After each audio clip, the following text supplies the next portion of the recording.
Hello, FPL managers! Welcome back to a new episode of the FPL Optimized podcast. This is episode number 112. I am Bas, the casual manager, and my co host is Sertalp, the data scientist. This is the podcast in which we combine analytics with the good old eye test. Data or grass, or data and grass? That's the question. Sertalp, how are you doing? It's been a while.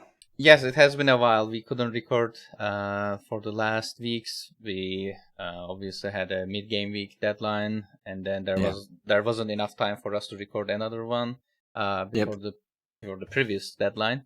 But yeah, I missed recording with you. I hope you missed too. Yeah, same here. It was a bit strange. Like normally we always record, but last week it just didn't work out.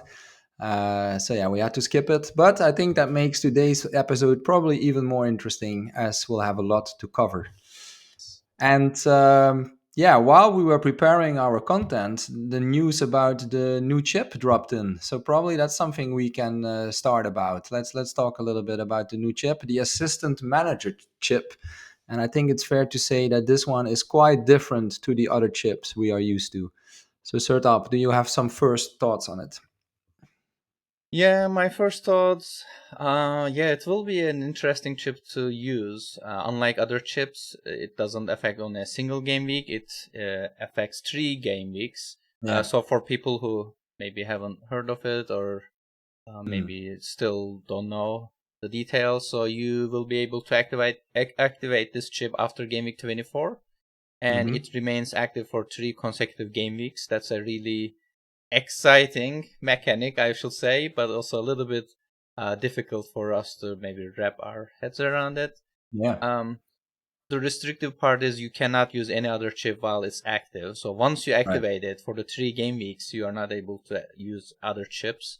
Yeah. Which worried me a little bit, because if you activate it and if you find yourself in a position where it could have been better to use free hit or let's say wildcard, then you're not able to do it. So you need to make sure that in this horizon you won't need to use your wildcard. I think maybe like going with a relatively stronger bench is ideal. Like instead of like 3 bench fodders, it's maybe better to have 1 or 2 benches that you can rotate. The other interesting aspect is you get points from the team score. Because typically in FPL we are only interested in player level analysis, right? So which players are projected to score goals, projected to score get assists, or keep clean sheets. But now you get points for team win, team draw, and then also goals scored by team and clean sheet, which is fine, but yeah, which is definitely different. Now, instead of like checking only player level, now it's more relevant to check, how the teams are doing. And even more than that, even more than win and draw and clean sheets, there's also this table bonus. And if a team win against a team that is ranked at least 5 places higher, they get extra 10 points.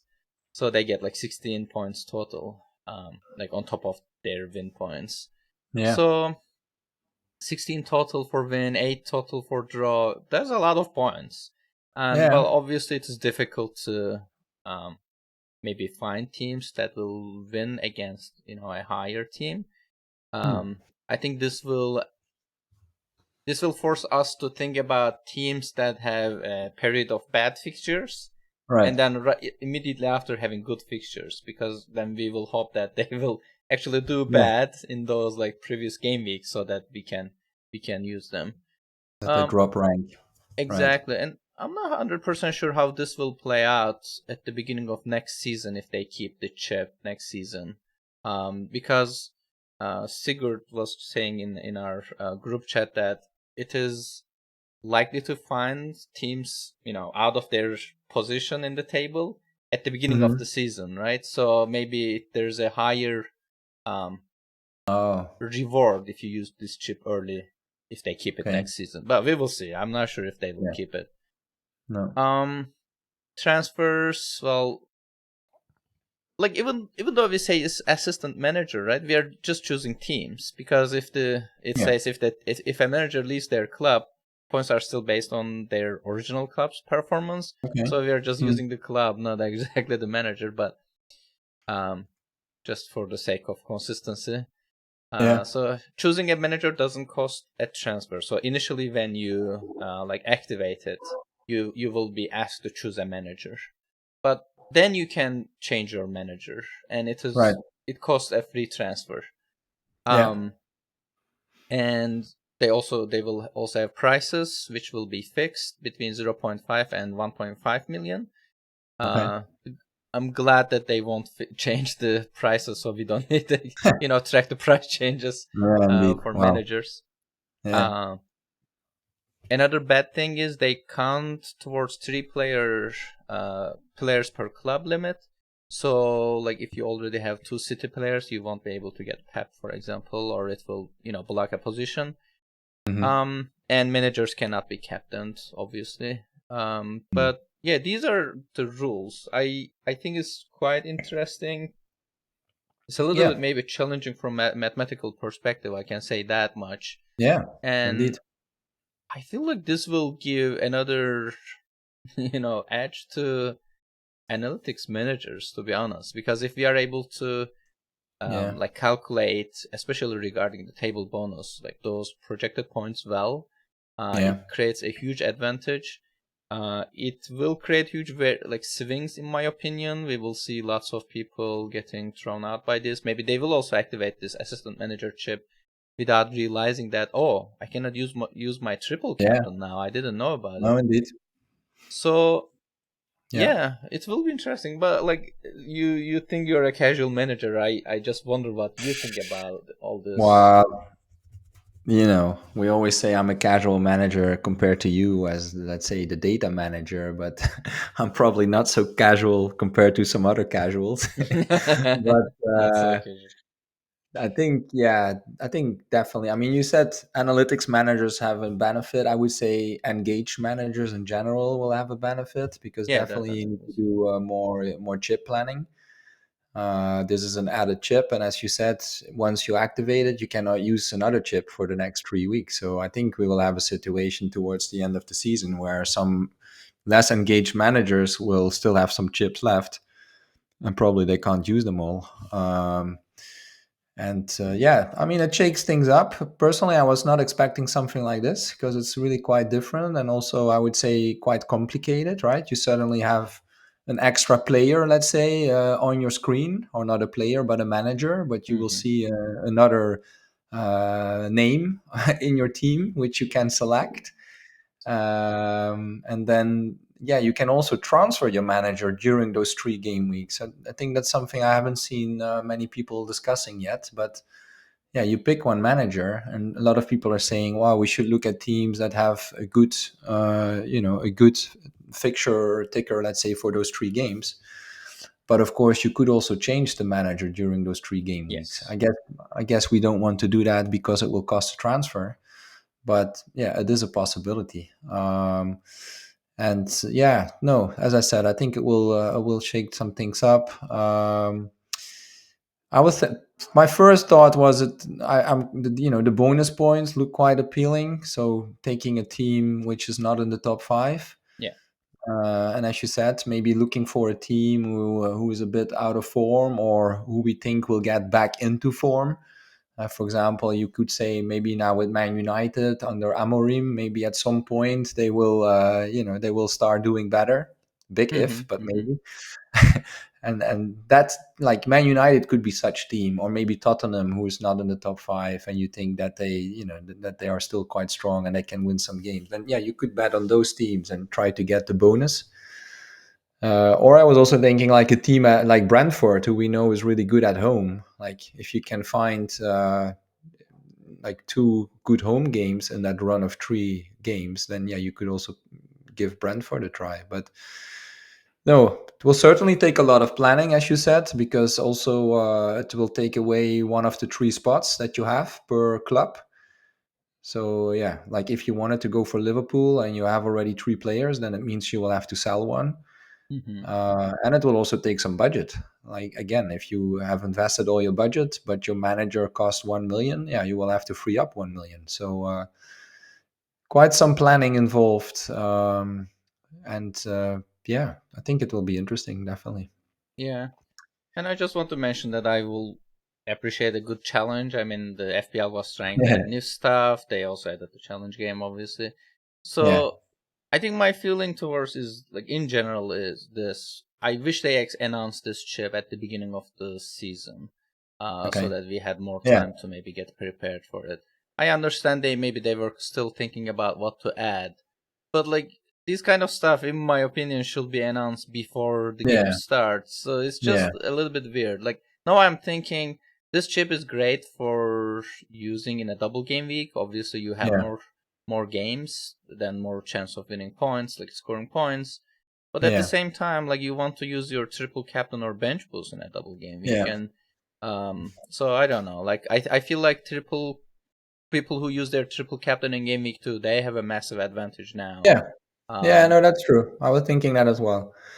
But at the same time, kudos to them because I think some of them had this in mind already. You know, they said, "Well, I use my triple captain because probably the new chip will be one that you want to use in a double game week as well." So they kind of considered it already. But yeah, that's in hindsight, yeah, right? It that's could true. also have backfired on them, but in this case, it worked out. Yeah. Yeah, yeah, that's true. That's true. Well, And then, yeah, I just wanted to give a shout out to Ben Crallen, the great Ben Crallen, because while I think everyone was still very confused and wondering what to do, he already tweeted about a potential scenario for this chip.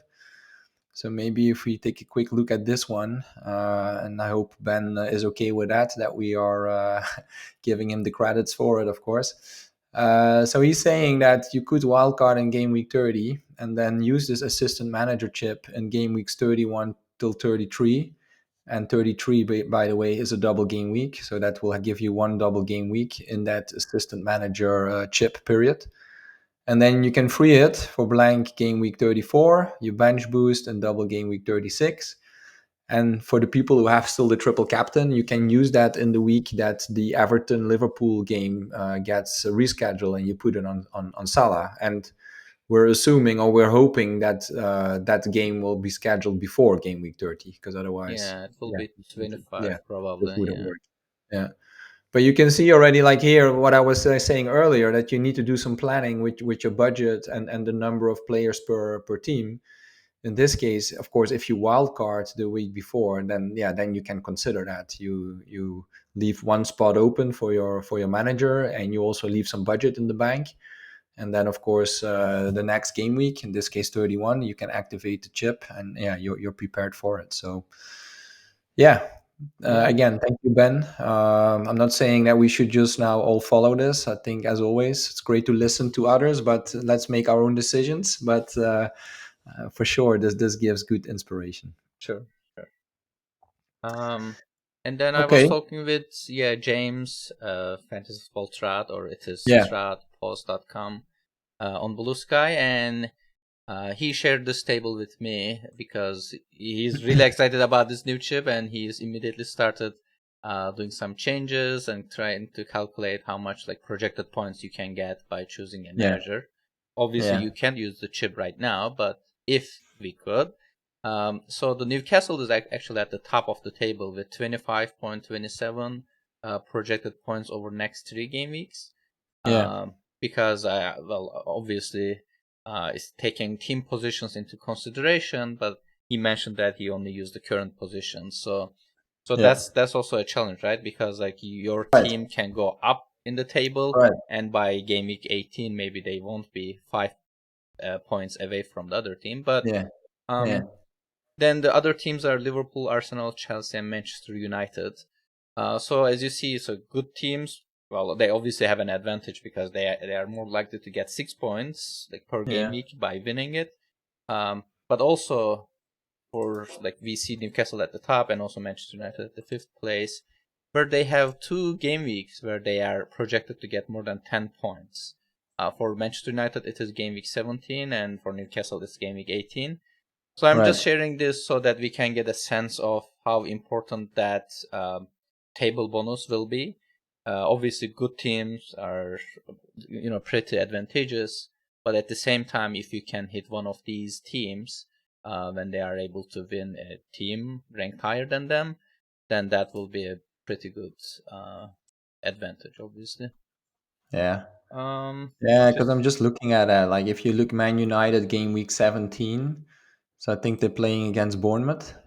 hmm And I think Bournemouth probably at the moment is like 5 places above them. So that yes. that could be such situation where you think, okay, yeah, Man United they play at home against Bournemouth. Could be an interesting one. Maybe they hmm can win it, and then yeah, you get that bonus. So uh, yeah.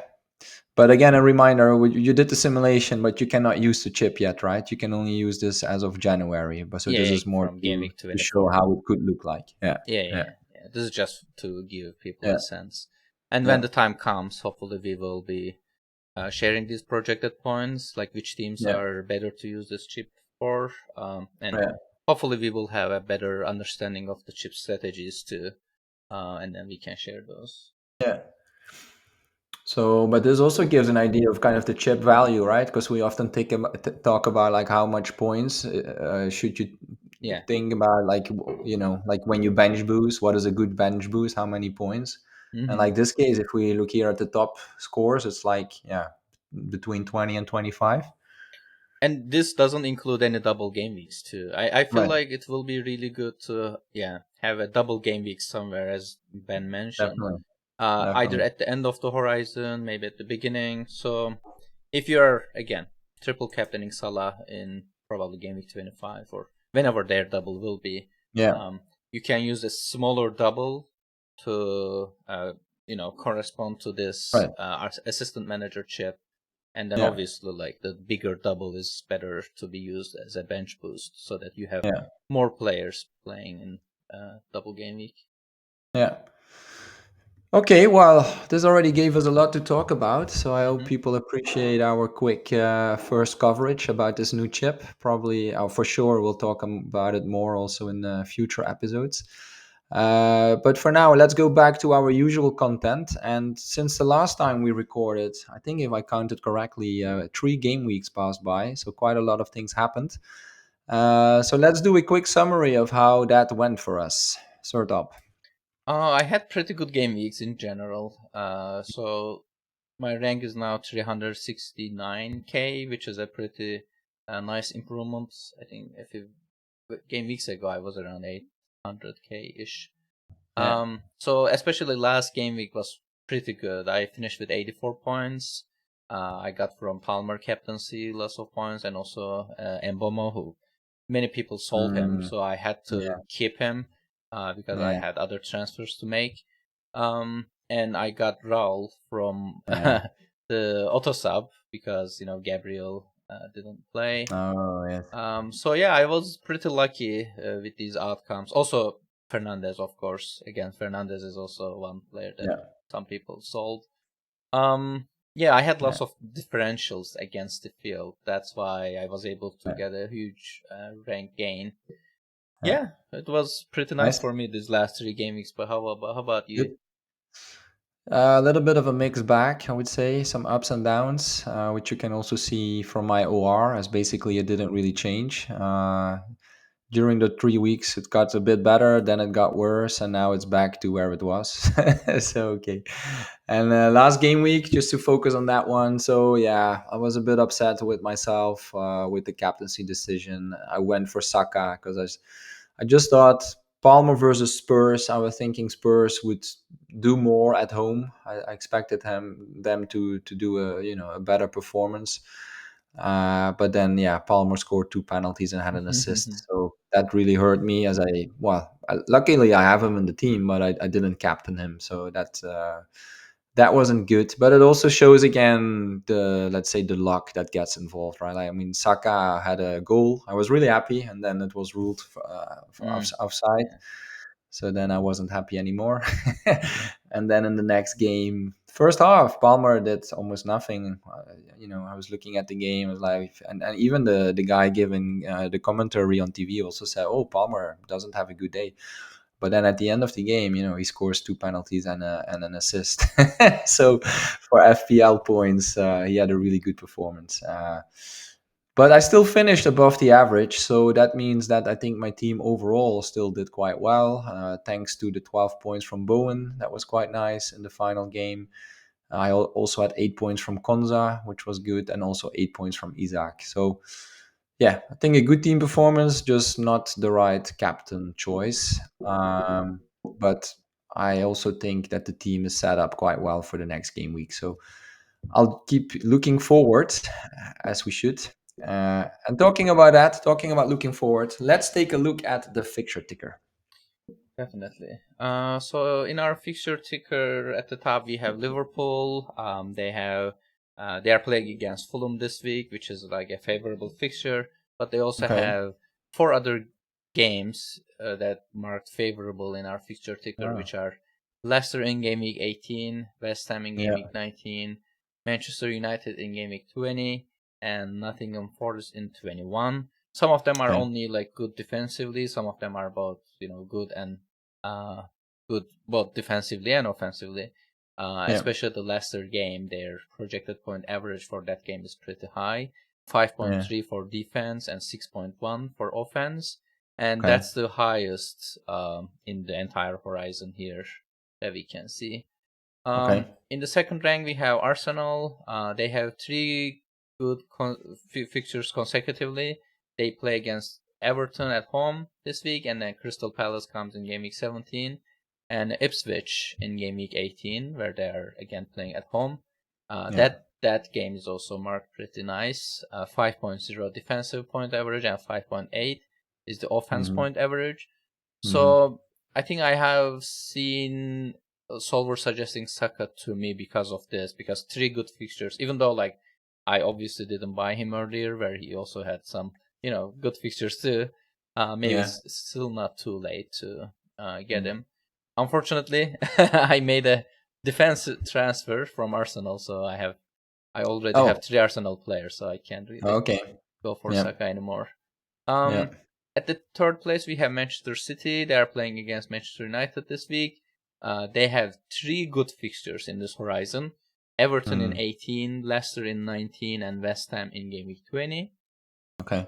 Uh, and then comes Chelsea.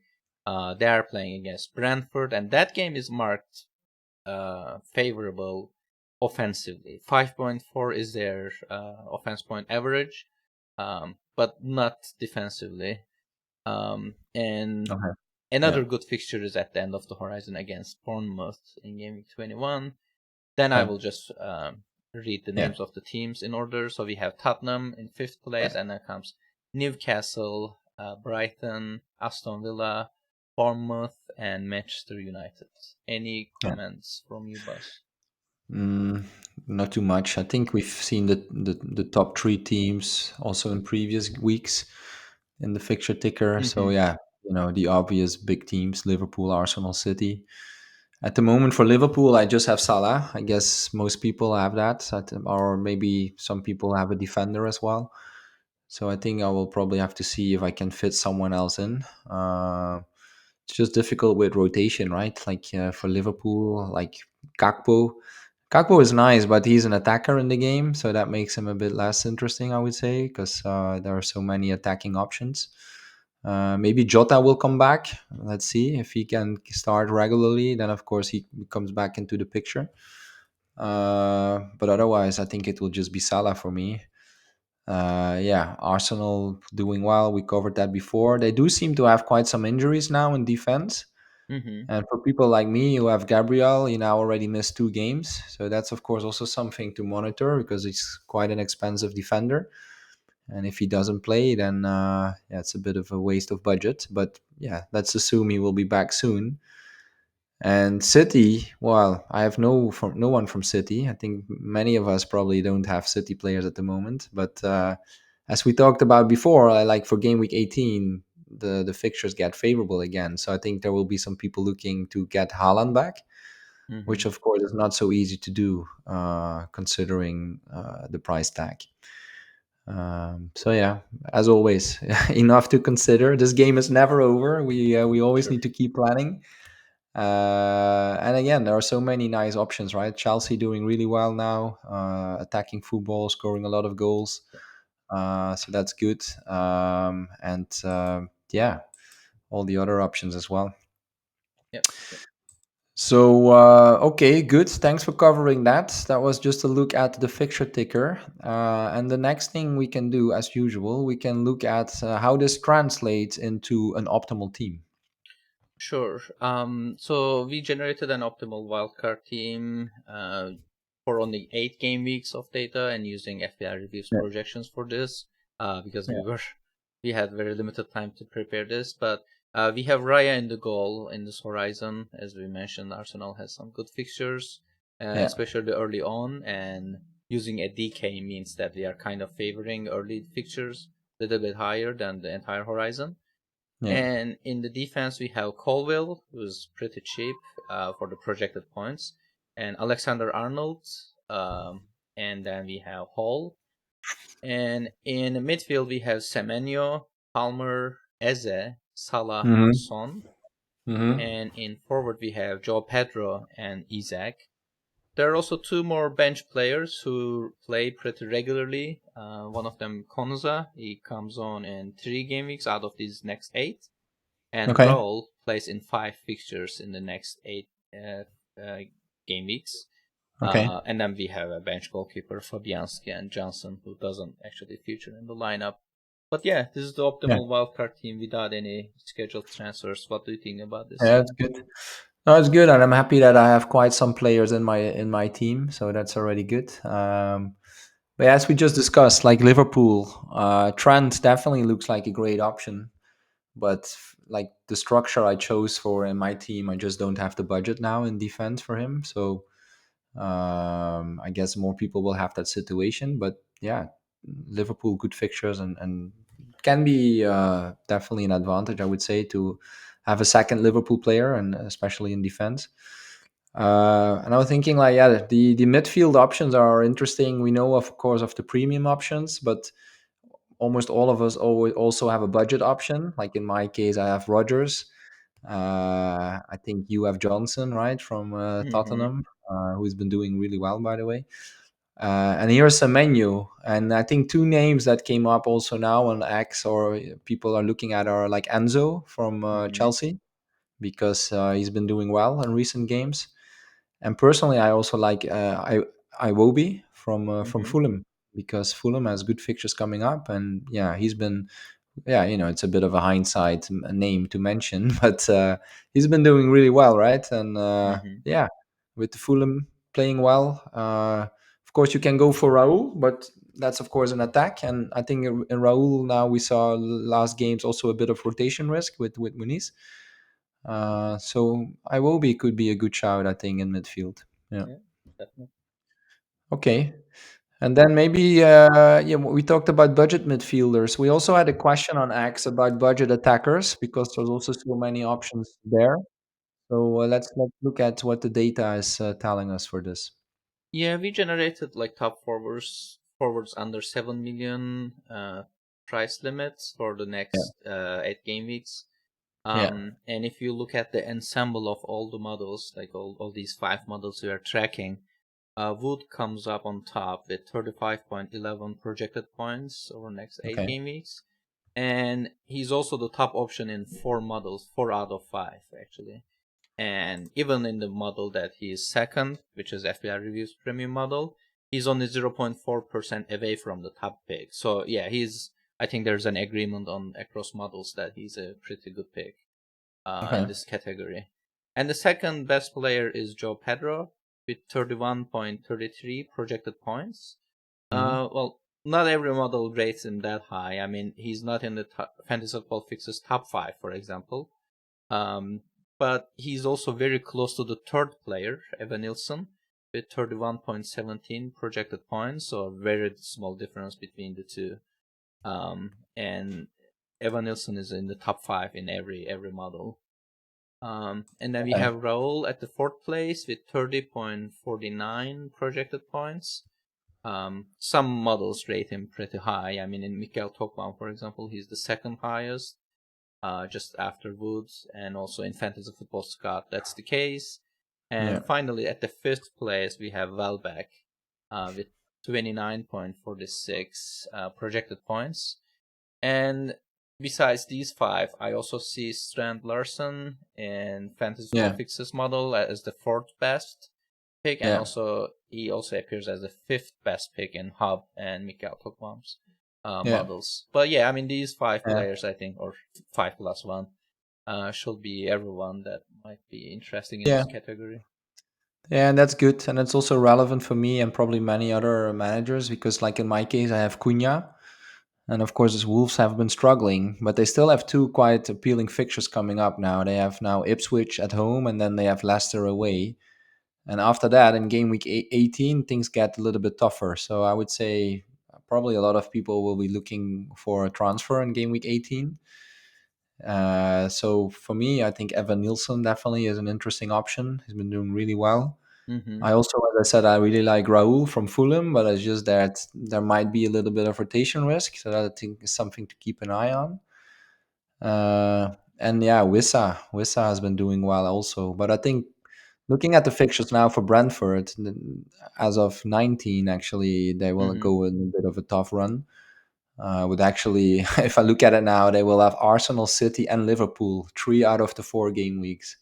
Uh, all at home though, so Brentford at home. That's they have quite a reputation, but let's see what they can do against those teams. Yeah, yeah. And Uh, also want to mention about Cunha just very quickly, since you mentioned yeah.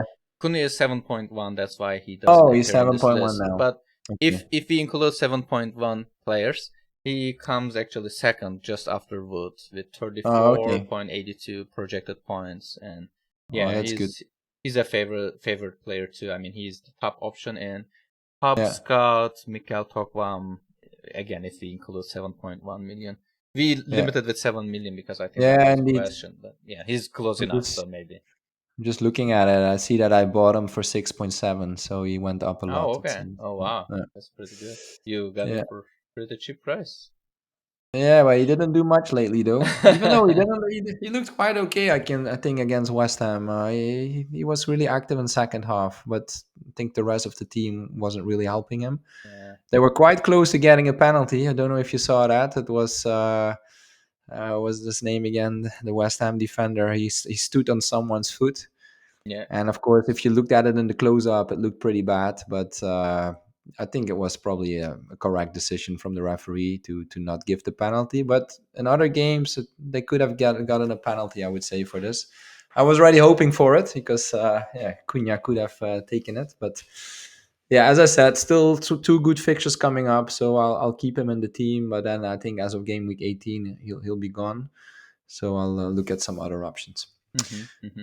Okay, so now let's look at the captaincy options for the upcoming game week. And there are a lot of interesting fixtures coming up. Also, we didn't cover the data from Rob T, but there are also a lot of games where there's many goals predicted. So it could be an interesting weekend with lots of goals and lots of points. So I was thinking it will be a tough choice for the captaincy, but Yeah. looking at this chart now, maybe it's not too tough. Well, I will still say it's a little bit close. I mean, so we have Palmer as the Yes. best pick in the ensemble of models with Yeah. 7.97, but we have Yeah. three players who are above 7 projected points. Oh, okay. And the Right. second player is Salah with 7.8. So there's only like 0.2 projected point difference between the two. Yeah. So they are both good picks. I think it will Yeah. be tough to choose between them. Yeah. Salah is the top option in Fantasy Football Fix and Mikael Toklam, but Palmer is the top pick in Hub, Scott, and FBR Reviews Premium Model. Mm-hmm. So Mm-hmm. yeah, one of the two I think is ideal. Yeah. We have Holland as the third best option with 7.13, Okay. playing against Manchester United at home. And in fourth place, we have Isaac with 6.57, and Yeah. Saka comes at fifth place with 6.53 projected points. Yeah. So, are you then thinking about captaining Palmer, especially after last week, maybe? Yeah, that's the thing, right? I went against Palmer, and that still hurts. So I'm a bit reluctant to do that again. They have a good game, a home game against Brentford, so that looks appealing. But yeah, there are many appealing games. I would say Isaac at home to Leicester is also interesting. Saka Hmm. at home to Everton. Salah, yeah, I would say it's maybe a bit a tougher game against Fulham. But wow, we know how much Liverpool relies on Salah, and he scored again in the Champions League yesterday with a penalty. So yeah, he has got such a good record this season. I think that's also a risk to go against him. So yeah, probably between Palmer and Salah, and for the moment, I would say Palmer for me. Yeah, Okay. yeah. You? Yeah, I'm leaning towards Palmer too. Okay. We'll see. All right. Let's see. It's just like I find it annoying again. Everyone finds it annoying, but like having a player that you don't Yeah, captain when they yeah, go over like 100% effective ownership, which Salah will yeah, probably go, yeah, then whatever point they get is kind of like harming you a little bit. Like in terms yeah, of like yeah. maybe just overall rank.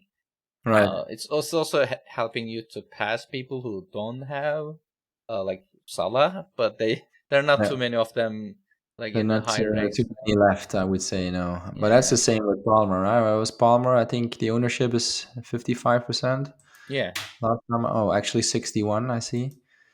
And Salah is also 61. Okay, wow, both of them. Yeah, yeah.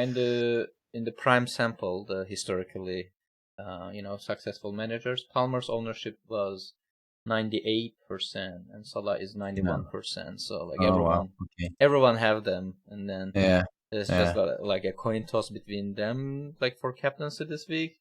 Yeah, yeah. it will be tough. Indeed. Yeah, that's interesting. Okay, cool. Well, we covered a lot, and I think we also covered everything for today. Or is there something you still wanted to share from your side, Sertap? Regarding captaincy, I just want to also name the top players for the next 8 game weeks. Okay. So we have Palmer this week. We mentioned it, but Palmer is also top pick next week against Everton with 6.6 projected points. In game week 18, every model agrees that Salah is the best captain with 9.1 projected Okay. points. And then game week 19 is Palmer again against Ipswich, Yeah. 7.3. Then Haaland is the top option in game week 20 with 7.9 against West Ham. Game week 21 is Palmer against Bournemouth, 7.4. Game week 22 is the same, Palmer against Wolves, 8.2. Wow. And Yeah. finally, in game week 23, we have Salah against Ipswich with 9.1. So in terms of captaincy, as you see, Palmer is the top pick 5 out of 8 games. Salah comes twice out of 8 games, and then Haaland appears only once. Yeah. But if you look at the total points, I mean, because in some of these Right. game weeks, like Salah maybe is not the top pick, but he's a Right. close second. If you Close. just take Right. the sum, Yeah. he has the highest projected points for the next 8 game weeks with 60.69. And yeah, like if you are watching on YouTube, you can see how models like disagree in certain game week. Game week 19 is one. Like it's between Salah, Palmer, and Haaland in different models. But Yeah. there are also other game weeks like 18, 21, 22, and 23 where every model agrees the top pick. So Yeah. yeah, just wanted to mention that if you No, almost true. everyone has Palmer now, but if you don't, then this Yeah. is probably a good reminder that you need to buy him. Yeah, Palmer, and I would say again in general Chelsea because Mm-hmm. they have some good fixtures coming up, and I think, well, probably many people have Jackson. I don't. Mm-hmm. I do have Colwill in defense, so I have two Chelsea players, Colwill and Palmer. But it would be maybe good to get a third one, and in that case, like Enzo could be an interesting option Mm-hmm. because anyway, I will be replacing Rogers in one of the next weeks. Yeah. Yeah. Okay, let's then switch to our mini league. And as we could expect, some things changed over the last 3 game weeks. We have a new number one, that's Abhinav C. It's a name that we've seen before, so he's back. His team, Taken Quickly Origi, now has 1,048 points in total. And I checked his OR, that's 423, so that's pretty good. Well done, Abhinav. Number two is a new name. It's Ben O with his team down the Gullet or Gullet. And Ben has 1,036 points. So that's 12 points behind our leader. So welcome to the top three, Ben. And at number three, we have a top three veteran, I think we can say by now. It's Lyle Mosley with his team Don't Panic. So Lyle still is in our top three, and he's only 1 point behind Ben. So it's really close. So Yeah, yeah, so well no done. need to panic. No, indeed. Still No, have no, time. Lyle. No, I hope. No, I hope he's not panicking. No, no, no. So yeah, that was it for today. Thanks for tuning in, and we'll be back with a new episode next week. You can subscribe to our podcast so you'll get notified when the next episode is out, and you can also follow us on X. For Sertalp, it's at Sertalp Bilal, and for me, it's at BelfiBB. And we also have the separate account for our podcast, which is at FPL Optimized. And as you probably know by now, FPLOptimized.com is also a website. You can go there to find several charts, you can find tools and data which can help you with your decision making. And if you're watching on YouTube, we would appreciate it if you leave a like and maybe even hit the subscribe button. We would appreciate it. And before I close the episode, I just want to remind people that even though the chip is new, like we have been doing this for a while now, and we will talk a lot about it, so you don't need to panic too much about the new chip. We will probably have guests, we will have the analysis done. So yeah, we will help you the best way possible that we can. And it is an exciting change, even though like it's a little bit challenging to think about it. Just wanted to mention that one. So we will be here for you if you have questions, comments, feedback. And until next time, stay curious and stay analytical. Goodbye.